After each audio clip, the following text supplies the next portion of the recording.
Millsap and Al Jefferson up front. Devin Harris is out there with Alec Burks, and it's Miles in at the small forward position. And for the Bobcats, we've got Kemba Walker.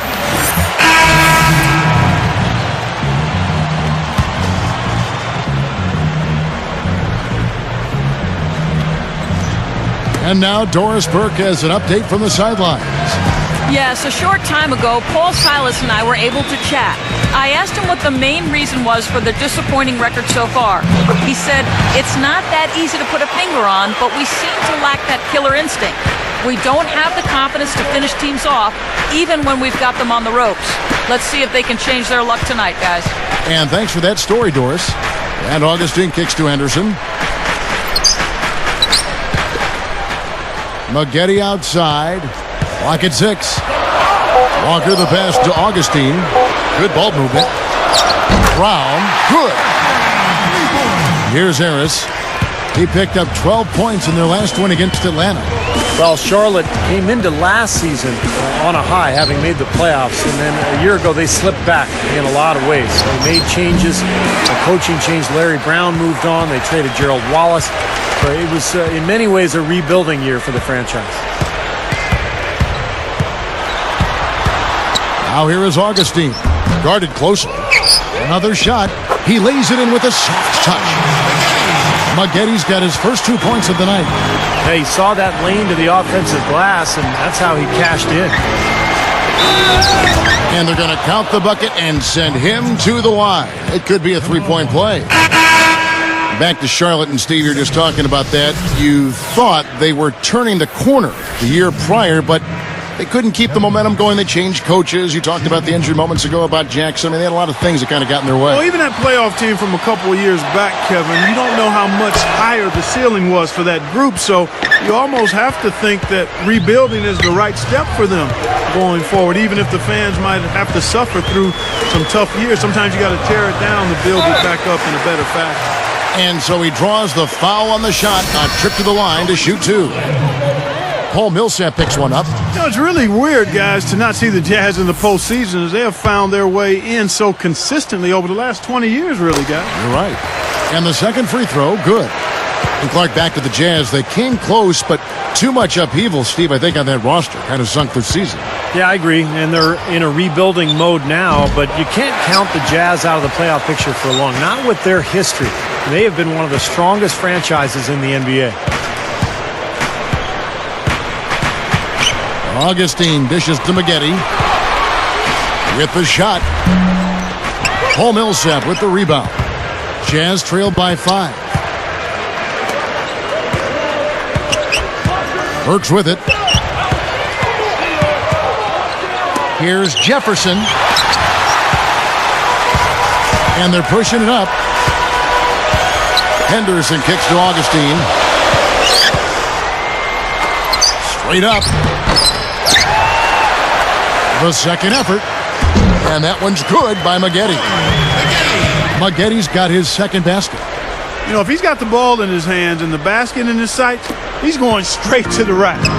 Well, I think Corey Maggette had a rough first year in Milwaukee as his numbers just weren't where they have been throughout his career, and it was just a bumpy transition for Maggette.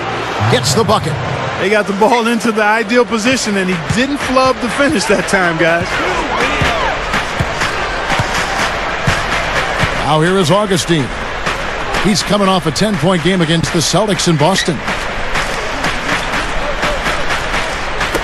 Diaw, the screen. Augustine, no luck. Clark, you brought up Maggette. He had some injuries, too, and I think that probably was a force in all that stuff. No doubt. And, Steve, it was a very forgettable year for him. Well, he's starting to get up there in terms of age, Kevin, and you can see it in the free throw attempts. That's always been Magette's bread and butter. He normally averages about 8 or 9 free throw attempts per game. That number was down to about 5 a year ago. Henderson, no good.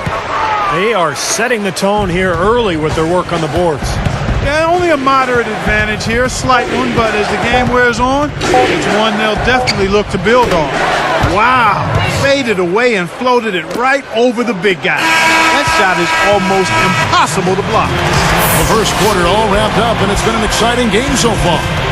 The Bobcats lead by 3. Now the key has been the rebounding department. This club dominating the paint area. And if this continues, they'll be in great.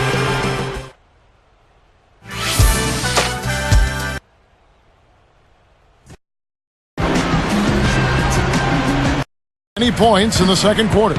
And this matchup with the Bobcats, it's their first meeting of the season. Well, they like this matchup. They won both games against this club a year ago, so they feel confident going into tonight.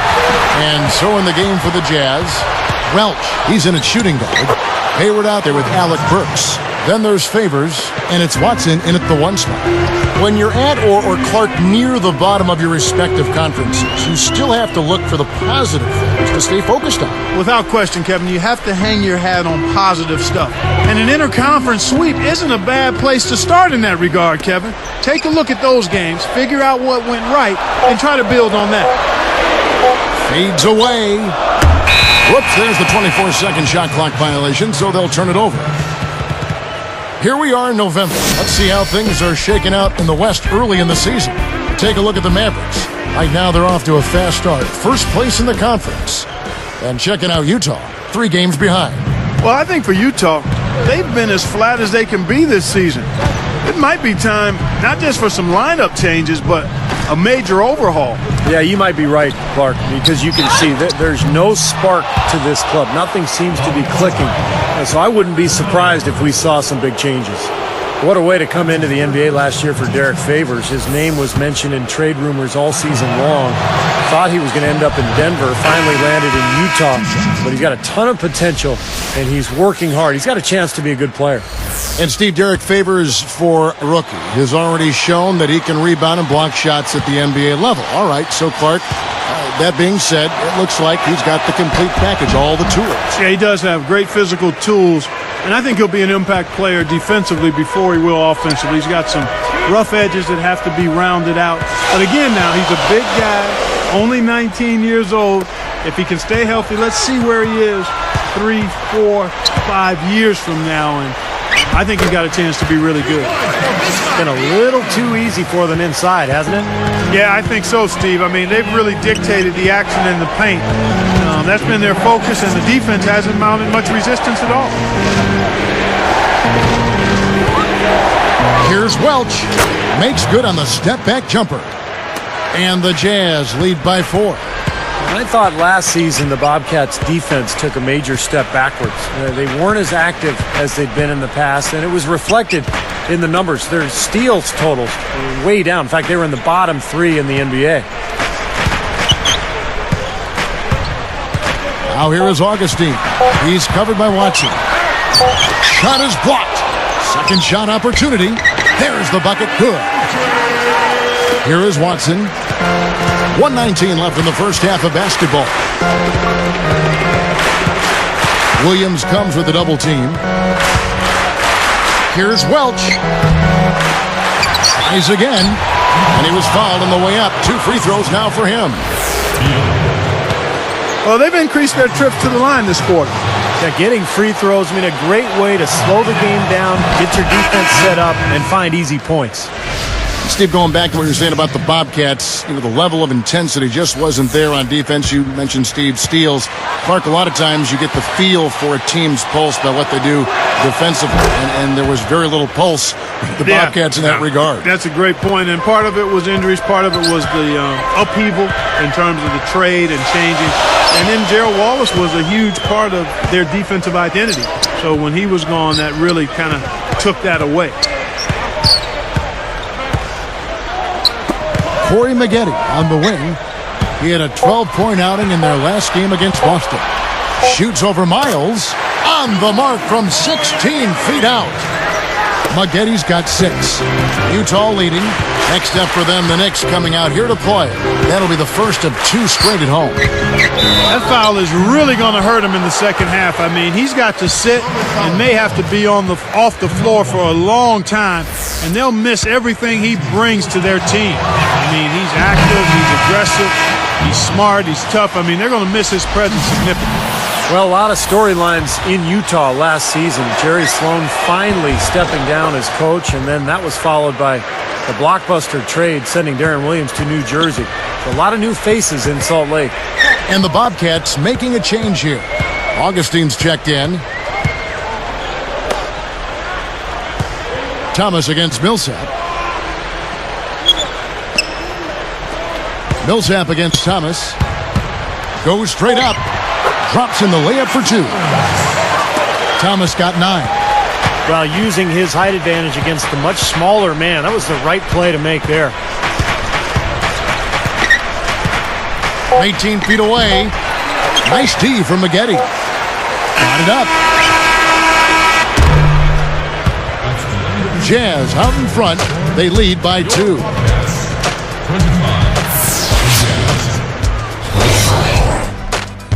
And welcome to HP at the half. A close game right now at a Time Warner Cable. Out at the United Center, the Bulls with the...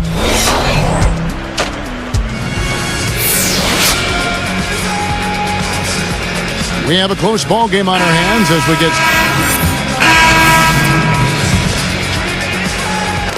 He's got 6. Brown is out there with Williams. Then it's Byron Mullins. Then it's White. And it's Nahara in at the 4. So that's the group out there for Charlotte. Well, what appeared to be an easy 2 points just never materialized. Left side, Williams. The good-looking shot from the wing. Williams has got his first bucket of the night. Utah trailing here.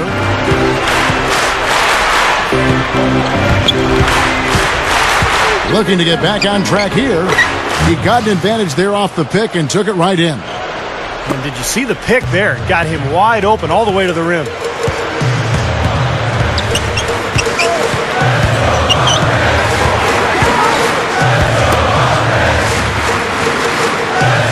Mullins passes to White.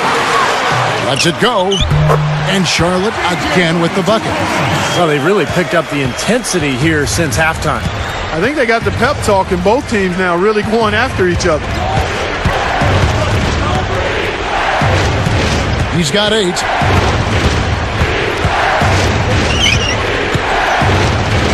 From the high post. The putback is no good. And it's the Bobcats' ball. The lead is 2. They couldn't put the pieces together, losing that last matchup with Boston. Yeah, foul trouble in that game, a huge issue. This is a team that can be a little too aggressive at times.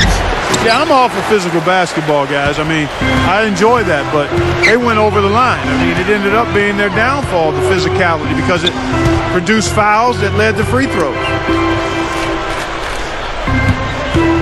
Mullins dishes to Williams.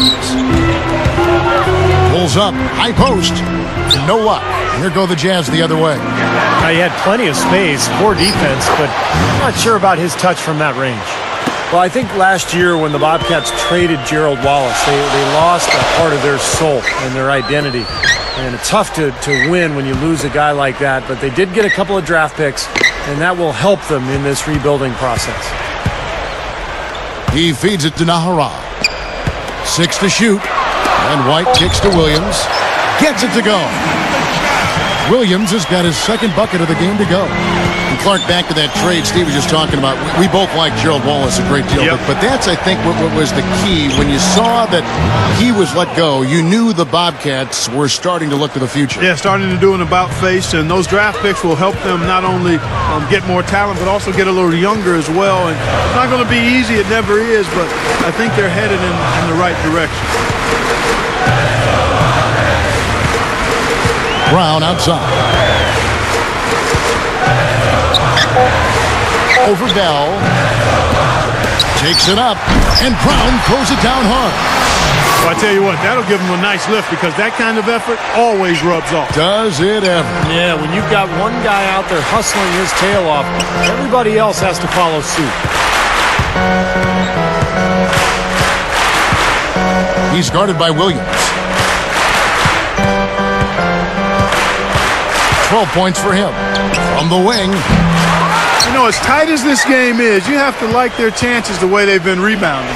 They have a pretty good margin in that department, so they've got to continue to hit the boards hard, and it'll pay off for them in the end.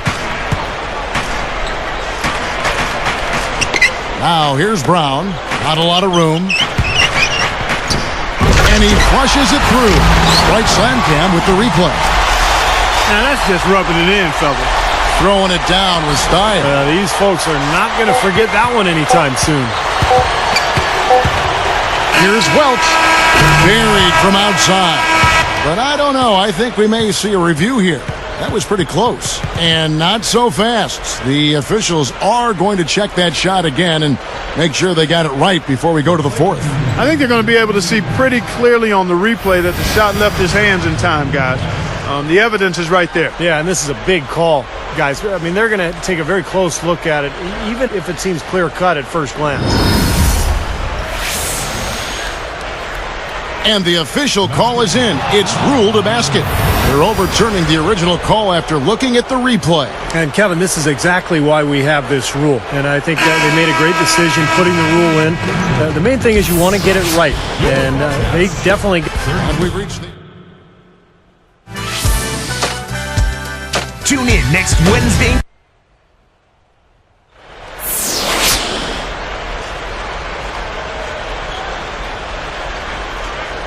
As the fourth quarter gets going, let's swing it over to Doris Burke, who has our Sprite Spark report. Doris?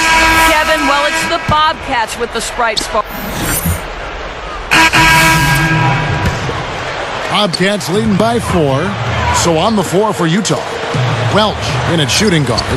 Al Jefferson out there is C.J. Miles. Then it's Devin Harris. And it's Burks in at the small forward.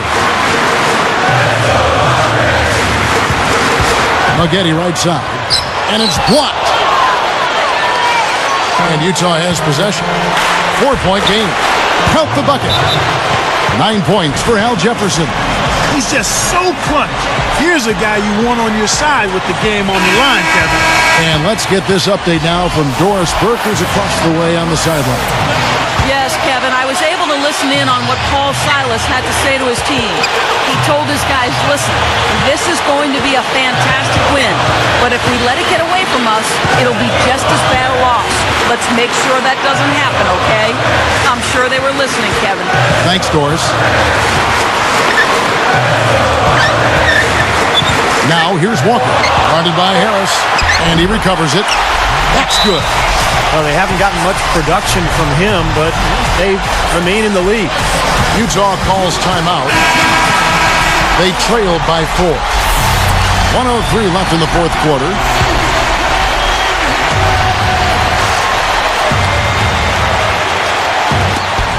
.103 left in the game. Up with it. Yes! And he has brought them to within 2 points. Boy, coming through with the game in the balance. Yep, a game-changing clutch bucket there. Now Walker. Back to Thomas. And slam dunk. Wow! Now the Sprite slam cam for the replay. Boy, he got enough hang time there to put a little something extra on that one. 2 scoops of ice cream after that. Well, that's a play that's going to be remembered from this game, that's for sure. I think that was more like a banana split, Clark. And he commits the intentional foul. Gets the first. That puts them up by 5.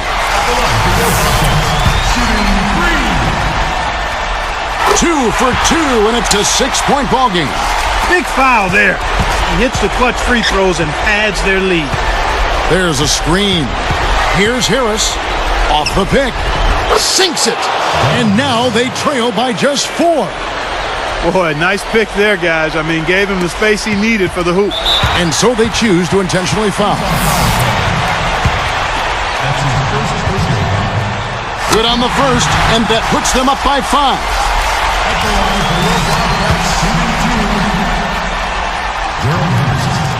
Gets them both, and it's a 6-point ball game. Utah calls timeout. They're behind by 6.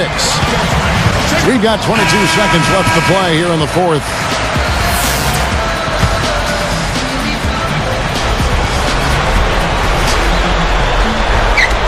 We've got 22 seconds left in the fourth quarter. There's the 3. And it's Miles missing. And that's an intentional foul.